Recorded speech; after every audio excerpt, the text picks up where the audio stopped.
Okay, question है students कि calculate percentage of metal plus 2 and metal plus 3 in M.98O। अगर ऐसा कोई क्वेश्चन है आपके पास कि calculate percentage of metal plus 2 and metal plus 3 in M.98O, अब ये क्या है इसको आज एक्सप्लेन करेंगे। तो वो एक्सप्लेनेशन समझते हैं कि आपने थियरी पोर्शन जो पढ़ा होगा तो उसमें मेटल डेफिशिएंसी डिफेक्ट पढ़ा होगा। कौन सा डिफेक्ट मैं बोल रही हूँ बच्चों? Metal deficiency defect. अब मेटल डेफिशिएंसी डिफेक्ट क्या है वो समझते हैं कि नेचुरली अकरिंग FeO का ऑक्साइड है सपोज, तो FeO के ऑक्साइड में वेट फॉर 2 मिनट, FeO के ऑक्साइड में क्रिस्टल लेटिस कैसे बनेगा? तो जैसे यहाँ पे पॉजिटिव आयन, फिर negative ion, positive ion, negative ion, negative positive, negative positive, यानी कि जो भी ऑक्साइड का क्रिस्टल होगा इसमें number of positive charge that is equal to negative charge, यानी कोई भी ऐसा आयोनिक कंपाउंड है या आयोनिक ऑक्साइड है वो इलेक्ट्रिकली न्यूट्रल होता है, यानी कि उसके अंदर जितना पॉजिटिव चार्ज होता है ना उतना ही नेगेटिव चार्ज होता ही है। ठीक है, अब ये सारी चीजें जब फॉर्म होती है, जब क्रिस्टलाइजेशन होता है तो अपने आप पॉजिटिव के साथ नेगेटिव रेडिकल अरेंज होते रहते हैं, लेकिन नेचुरली ऐसा होता है कि कहीं कहीं से थोड़े बहुत Fe+2 मिसिंग होते हैं, यानी जब क्रिस्टल बनता है तो अपने आप उसमें डिफेक्ट क्रिएट होता है। क्या क्रिएट होता है? डिफेक्ट क्रिएट होता है। अब वो डिफेक्ट क्या? तो Fe+2 अपनी जगह से मिस हो जाते हैं। अब सोचो, जितना पॉजिटिव उतना नेगेटिव होना चाहिए, Fe2 थोड़े बहुत मिस हो जाते हैं। वैसे FeO का क्रिस्टल हो ना बच्चों तो Fe+2 के साथ O-2 होता है। अब वो जगह से Fe+2 अगर मिसिंग है, Fe+2 नहीं है उस जगह पे, तो ये नेगेटिव चार्ज के सामने उतना पॉजिटिव लाएंगे कहां से? तो थोड़े बहुत जो Fe+2 मिसिंग है उसके लिए होता क्या है, जो Fe2 है वो Fe3 में कन्वर्ट होके चार्ज इंक्रीज कर लेते हैं। जैसे समझो कि आज 3 बच्चों को मैं एवरीडे कोई काम देती हूँ कि भाई उनको एवरीडे 3 बच्चों को 20 स्टूडेंट का होमवर्क चेक करना है। 3 स्टूडेंट यानी 3 मॉनिटर मिलके एवरीडे 20 स्टूडेंट का होमवर्क चेक करेंगे, यानी अपने 60 स्टूडेंट का होमवर्क चेक हो जाए। लेकिन बाय चांस एक दिन एक स्टूडेंट नहीं आता है या एक मॉनिटर नहीं आता है तो बाकी के 2 को क्या करना पड़ेगा? वो जो एब्सेंट है उसके 20 में से 10 वो लोग डिवाइड कर लेंगे तो उनका काम थोड़ा बढ़ जाएगा लेकिन काम हो जाएगा। वैसे ही क्रिस्टल के अंदर से Fe2 थोड़े बहुत मिस हो जाते हैं, तो उन Fe2 की डेफिशिएंसी को कवर करने के लिए ऑलरेडी प्रेजेंट जो Fe2 है वो Fe3 में कन्वर्ट हो जाते हैं। यानी अब ये जो क्रिस्टल होता है इसमें Fe+2 के साथ साथ Fe+3 भी होते हैं। ये ज्यादा होंगे, मोर देन 80% होंगे, ये लेस देन 20% होंगे। ये कम होंगे, ये ज्यादा होंगे। कॉमन लॉजिक है, 3 वाले कम होंगे क्योंकि 2 वाले 3 में जाते हैं अपना चार्ज बढ़ाने के लिए। तो कभी एग्जाम में क्वेश्चन आएगा और आप भूल भी जाते हो परसेंटेज, तो सोचना कि 2 वाले मोर देन 80% होंगे, 3 वाले लेस देन 20% ही होंगे। और गप्पे मार के भी आपको आंसर लिखना है तो यहाँ से आप समझ के लिख सकते हो, रिस्क ले सकते हो। अब इसको कैलकुलेट करते हैं, यानी समझ गए आप कि अब पूरे क्रिस्टल में Fe2 भी है, Fe3 भी है और 2 और 3 का एवरेज मिला के यहाँ पे लिखना होता है। इसलिए फॉर्मूला ऐसे हो जाता है 0.98O या फिर 0.93 से लेके 0.98 तक यहाँ पे कुछ भी आ सकता है। तो इसको मेटल डेफिशिएंसी डिफेक्ट बोलते हैं। यह है मेटल डेफिशिएंसी, मेटल की डेफिशिएंसी हुई थी तो उसको ओवरकम किया ऐसे।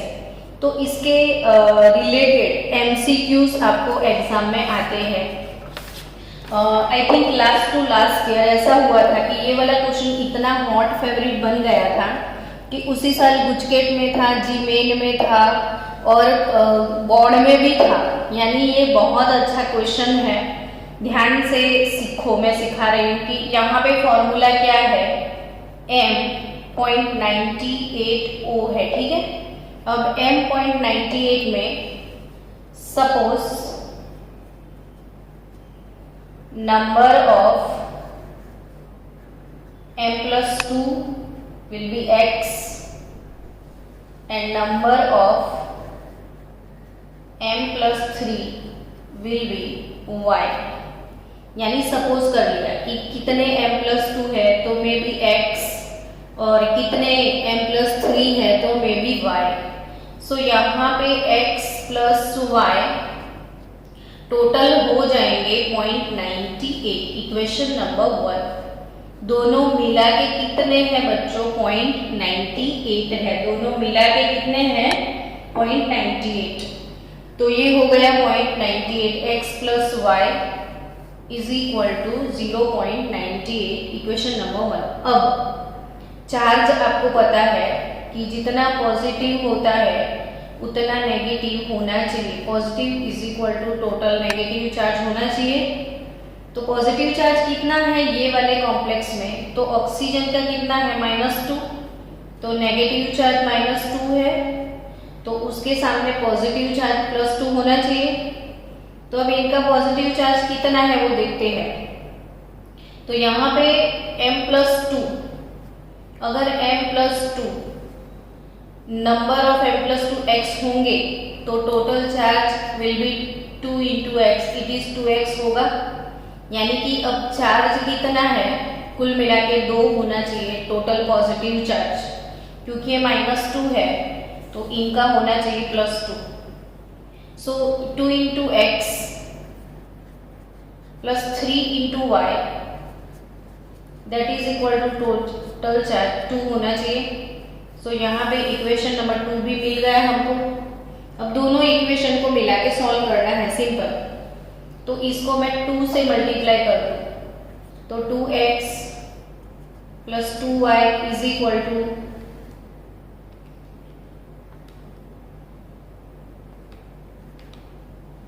1.96। चलो डिडक्ट कर दो इसको, तो ये कट हो गया। तो y कितना हुआ, 2 माइनस 0.96 यानी 0.04। तो आपको y मिल गया 0.04। आया समझ में स्टूडेंट। तो y कितना आया, 0.04 आपका y हो गया। अब स्टूडेंट यहाँ पे y मिल गया तो परसेंटेज ऑफ y कैसे निकालोगे आप, परसेंटेज ऑफ y यानी कि परसेंटेज ऑफ m+3। तो इसका खुद का प्रपोर्शन 0.04 है, टोटल अमाउंट 0.98 है, 0.98 टोटल अमाउंट। तो 0.04 डिवाइडेड बाय 0.98 इंटू 100 करोगे तो आपको इसके परसेंटेज मिल जाएंगे। कितने परसेंटेज मिले, तो 4.08% आया। 0.04 अपॉन 0.98 इंटू 100 कितने आए? 0.04। 0.04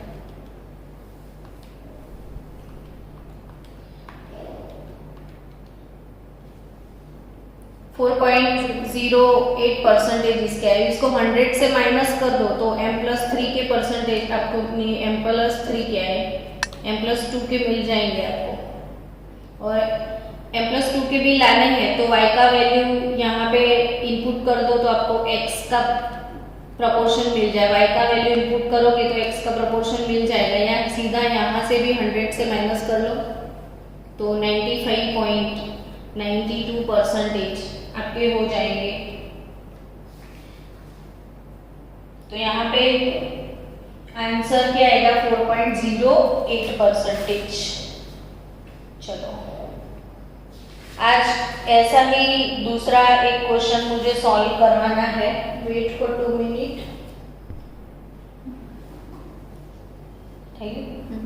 ओके स्टूडेंट्स, अब मैंने आपको एक क्वेश्चन करवाया सॉल्व। वैसा सेम क्वेश्चन आप होमवर्क में ले लो ताकि आप भी सॉल्व करना। What is correct ratio? What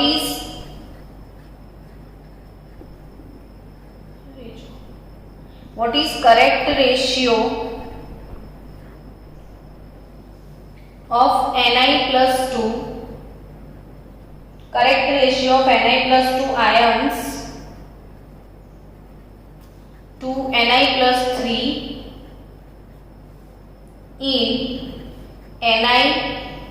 Ni.98O। ये क्वेश्चन आपके होमवर्क के लिए आप खुद सॉल्व करना, फिर मेरे को सॉल्व करके भेजना। चलो मैं नेक्स्ट क्वेश्चन आपको सिखाने वाली हूँ। अपना नेक्स्ट क्वेश्चन है, अगर क्वेश्चन ऐसे भी आ सकता है ये FeXO contains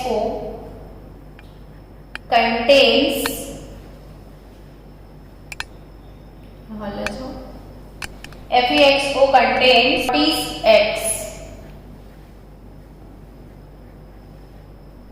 What is X? इन्हें पोस्ट कर देंगे। Next question, FeXO contains 1 Fe3 for every 3 Fe2. What is X? ऐसा क्वेश्चन भी आ सकता है। जो ऊपर वाला मेटल डेफिशिएंसी डिफेक्ट हमने सीखा, मेटल डेफिशिएंसी डिफेक्ट के ऊपर वाले क्वेश्चन का क्रॉस क्वेश्चन भी आ सकता है। तो यहाँ पे आपको x कैलकुलेट करना है कि FeXO है सपोज, तो इसमें x क्या होगा। ये वाले क्वेश्चन काफी फेवरेट है कॉम्पिटिटिव लेवल्स पे और फ्रीक्वेंटली ये क्वेश्चन पूछते भी है, अच्छे क्वेश्चन है। तो अब इनको कैसे सॉल्व करना वो देखो कि यहाँ पे again 1 Fe3 for every 3 Fe2। मैंने अभी सिखाया कि क्रिस्टल Fe+2 का है, कहीं कहीं से Fe+2 मिसिंग है, तो थोड़े बहुत Fe+2 Fe3 में कन्वर्ट होते हैं। यानी कि क्रिस्टल में Fe2 बहुत ज्यादा होंगे, Fe3 कम होंगे। सो यहाँ पे जो कम होंगे ना, उसके लिए सपोज कर लो कि suppose number of Fe+3 it is A। So what is Fe+2? तो थ्राइस A। क्यों मैंने ऐसा लिखा? तो यहाँ पे लिखा है कि 1 Fe3 for every 3 Fe2। 3 Fe2 के बीच में एक Fe3 है, 3 के लिए 1 है, 3 के लिए 1, यानी ये अगर A है तो ये 3A जितने होंगे, इससे 3 टाइम्स मोर है ये। अब total, what is the total? तो Fe+2 और Fe+3 दोनों का कुल मिला के एवरेज x यहाँ पे बनता है। तो that is equal to x, यानी A और 3A is equal to x होगा, यानी कि 4A is equal to x होगा। चलो इक्वेशन नंबर 1। अब एक्स कैलकुलेट करना है तो चार्ज आप जानते हो कि FeXO में यहाँ पे -2 चार्ज है, तो इन दोनों का कुल मिला के +2 होना चाहिए। ये -2 चार्ज और C से +2 होना चाहिए। तो यहाँ पे देखो चार्ज Fe+3 यानी चार्ज इसका 3A होगा, चार्ज 3A होगा प्लस इसका चार्ज 6A होगा। तो 3A 6A is equal to total charge कितना है, तो कि टोटल तो ये +2 जितना होना चाहिए, -2 वर्सेस +2 होना चाहिए, यानी 9A इज इक्वल टू 2 होगा। सो A विल बी 2/9। सो यहाँ पे व्हाट इज x हियर, तो 4 × 2/9, तो इट इज 8/9। सो x क्या होगा 8/9, तो x इज इक्वल टू 8/9। तो ये दोनों क्वेश्चन आप अच्छे से नोटबुक में लिख देना, मैं आपको वीडियो तो सेंड कर दूंगी, फिर भी आप लिखना, ये बहुत अच्छे क्वेश्चन है। चलो नेक्स्ट क्वेश्चन कुछ अच्छा सॉल्व करते हैं। लिखो caesium chloride has BCC arrangement. Cesium chloride has BCC arrangement. Its unit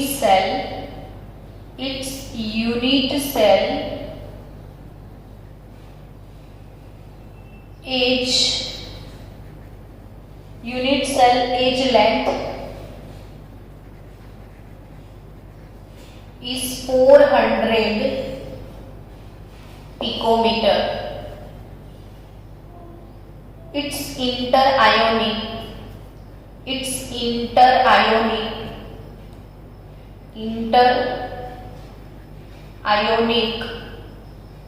distance is dash 2012 AIIMS का क्वेश्चन है। Caesium chloride inter ionic distance यानी कि क्या, तो अगर ये कैटायन है, अगर ये एनायन है, तो इन दोनों के बीच का distance it is called inter ionic distance. अब ये R+ और ये R-, तो R+ plus R- is equal to √3A/2 होगा for BCC।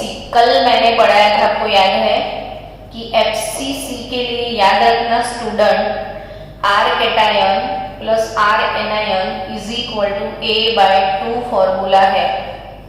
Inter ionic distance in FCC, और FCC को हम बोलते हैं CCP, FCC को हम बोलते हैं CCP।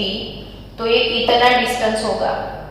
अब यहाँ पे R cation plus R anion √3A/2, क्यों ऐसा, तो देखो आपको पता है ना BCC के लिए A और R का रिलेशन क्या है, तो यहाँ पे R is equal to √3A/4 होता है ना। तो यहाँ पे इंटर आयोनिक डिस्टेंस तो R प्लस R यानी ट्वाइस R जितना होता है इंटर आयोनिक डिस्टेंस, तो इंटू 2 कर दे तो √3A/2 ऑटोमेटिकली मिल जाएगा आपको। तो यहाँ पे भूल भी गए ना ये चीज, तो यहाँ से याद कर लेना कि A और R का रिलेशन क्या है, तो R is equal to √3A/4। अब इंटर आयोनिक डिस्टेंस यानी कि ट्वाइस R, तो √3A/4 इंटू 2, तो √3A/2 हो गया। अब एज लेंथ इज 400, तो √3/2 into 400, so it is √3 into 200 is your answer. √3 into 200 is your answer. चलो नेक्स्ट क्वेश्चन है the ionic radii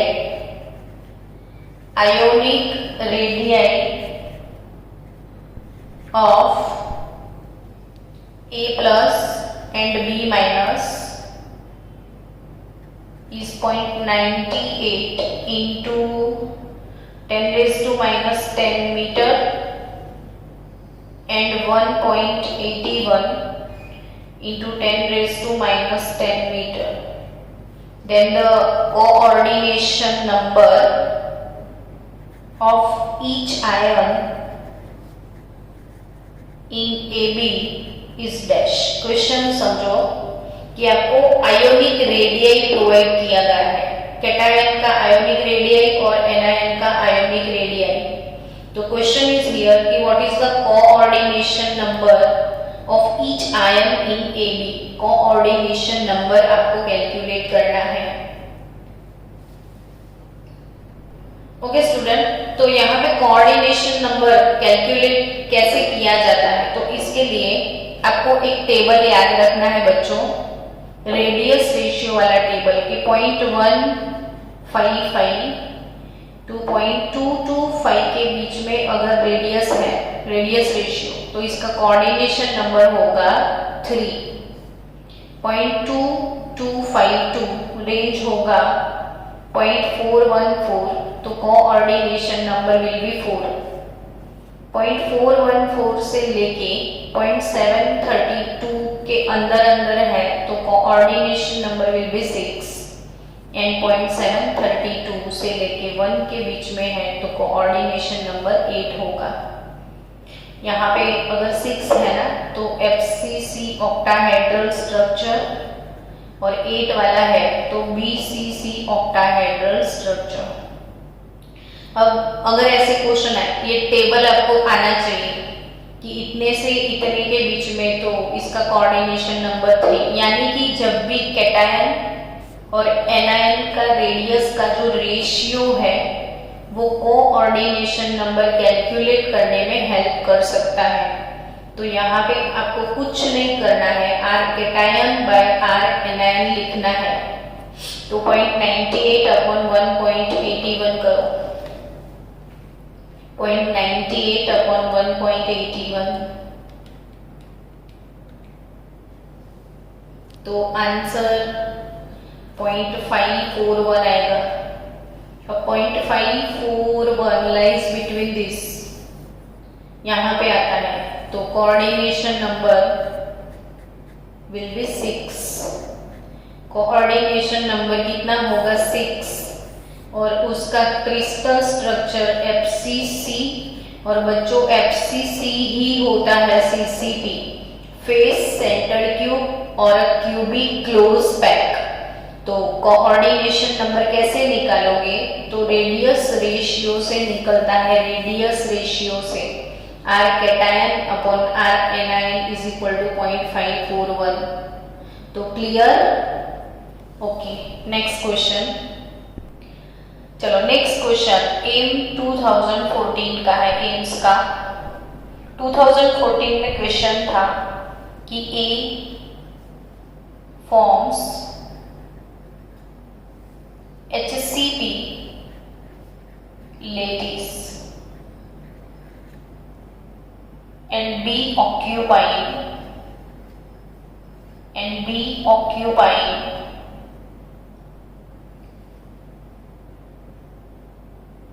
1/3, B occupying 1/3 of T void. So the formula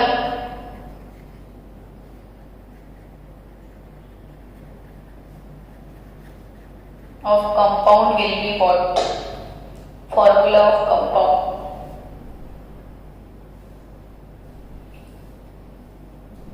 students solve करो, चलो fast. Students यहाँ पे A और B की बात है, B HCP है और B T void में है. तो आपको यहाँ पे ये याद रखना है कि if number of atom n होगा तो T void 2n होगा, O void n होगा. ये फॉर्मूला के ऊपर चलो आप. तो यहाँ पे HCP जो है, तो HCP की बात करें तो number of atom per unit cell, number of atom per unit cell HCP में 6 होते हैं। HCP हेक्सागोनल क्लोज पैक, तो इसमें number of atom per unit cell 6। NCERT में ये नहीं दिया हुआ है। और टी वॉइड, तो अगर ये 6 है तो टी वॉइड कितने हो गए? 12 हो गए। HCP में नंबर ऑफ यूनिट सेल पर एटम 6 हुए, तो टी वॉइड ये 6 है तो ये 6 × 2 12 हो गए। अब इनमें से कितना पार्ट ऑक्यूपाई किया? तो 1/3 पार्ट ऑक्यूपाई किया, तो वो 4 हो गए। यानी कि फॉर्मूला A6B4 हुआ। अब 2 कॉमन निकाल दो तो A3B2 होगा। अब आपके मन में क्वेश्चन होगा कि NCERT में तो दोनों का HCP का, NCERT में क्या गलती किया है? HCP और CCP और FCC सबका 4 दे दिया, 4। अब बाय चांस यही क्वेश्चन 2013 में एम्स में था, 2013 में भी था, बट यहाँ पे HCP के बदले CCP लिखा था 13 में। अब आपने सोल्व अकॉर्डिंग टू NCERT 4 लेके कर दिया तो भी कोई प्रॉब्लम नहीं होगा। अगर यहाँ पे आपने इसको HCP को भी CCP कंसिडर किया और नंबर ऑफ यूनिट सेल 4 ले लिया तो भी डजंट मैटर। ये 4 है ना, तो ये 4 के डबल टी वॉइड कितने हो जाएंगे? 8 हो जाएंगे। अब इसका कितना पार्ट ऑक्यूपाई किया? 1/3 पार्ट। ये 4 है तो ये 8 हो गए। 1/3 पार्ट ऑक्यूपाइड किया तो 4 वर्सेस 8/3, 4 कॉमन निकल गए तो 1 वर्सेस 2/3। तो अगेन हियर आंसर इज 1 × 2/3, तो 3 से मल्टीप्लाई करो दोनों को तो अगेन A3B2। अगेन आपका आंसर क्या आएगा? A3B2। यानी आपने यहाँ पे 6 एज्यूम करके सॉल्व कर दिया या 4 लेके भी सॉल्व कर दिया, कोई फर्क नहीं पड़ने वाला है, आंसर सेम आएगा।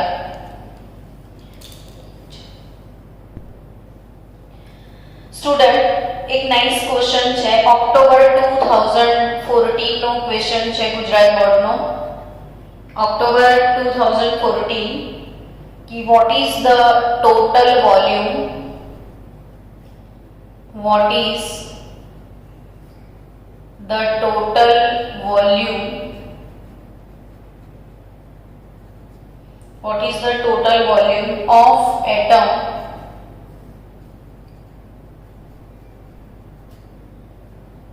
present in body center, in body centered unit cell having age length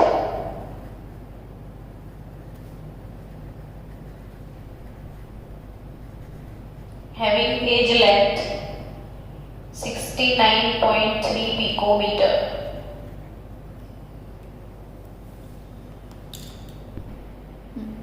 student what is the total volume of present in body centre? तो बॉडी सेंटर यानी BCC, BCC में नंबर ऑफ एटम्स